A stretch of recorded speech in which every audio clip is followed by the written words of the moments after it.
एक महीना 29 का और एक 30 का भी हो जाता है, और कभी कभार ऐसे भी होता है कि 2 महीने 29 के हो जाएं और 2 महीने 30 के हो जाएं। लेकिन आज तक हमने कभी ये नहीं देखा कि मुसलसल 3 महीने 29 के आ जाएं या मुसलसल 3 महीने इस्लामी जो है वो 30 की आ जाए। अस्सलामु अलैकुम वरहमतुल्लाहि वबरकातुहू। क़ारी अहमद अली मेहरवी आपको अपने यूट्यूब चैनल पर खुश आमदीद कहता है।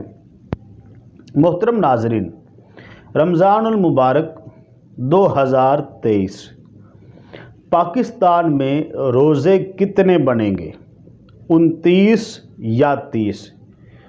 ईद उल फितर किस दिन होने का ज़्यादा चांस है, जुमे को या हफ्ते को?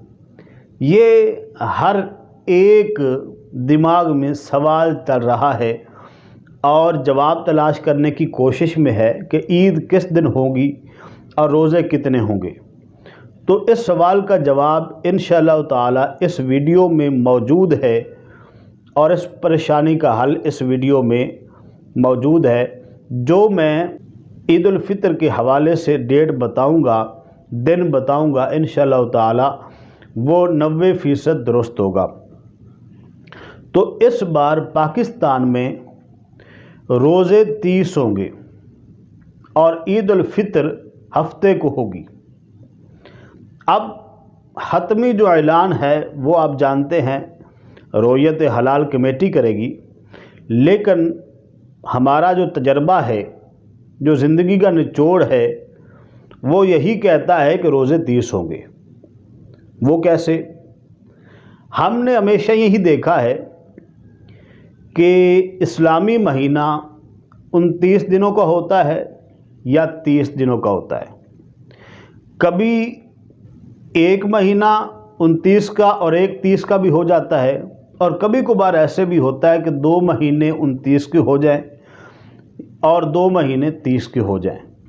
लेकिन आज तक हमने कभी ये नहीं देखा कि मुसलसल 3 महीने 29 के आ जाएं या मुसलसल 3 महीने इस्लामी जो है वो 30 की आ जाए। ये कभी नहीं हमने सुना।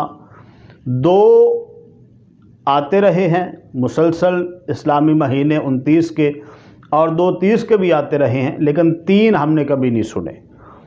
अब इस बार भी 2 महीने 29 के गुज़र चुके हैं। रजब और शबान ये दोनों 29 दिनों के थे। तो अब इस बार जो कवी इम्कान है वो 30 रोज़ों का है। ये महीना 30 दिनों का होगा और ईद हफ्ते को बनने का कवी इम्कान है। बाकी आप जानते हैं हतमी ऐलान जो है वो रोयत हलाल कमेटी करेगी। तो ये जो तजर्बा है, ज़िंदगी का जो निचोड़ है, उसके मुताबिक मैंने अर्ज़ किया है। आप इस बारे में क्या कहते हैं? आपको क्या लगता है किस दिन ईद उल फितर होगी? आप भी अपनी राय का इजहार कीजिएगा। और वीडियो अगर पसंद आई हो तो लाइक कर दें और आगे भी शेयर कर दें। नई वीडियो के साथ फिर मिलेंगे। अस्सलामु अलैकुम वरहमतुल्लाहि वबरकातुहू।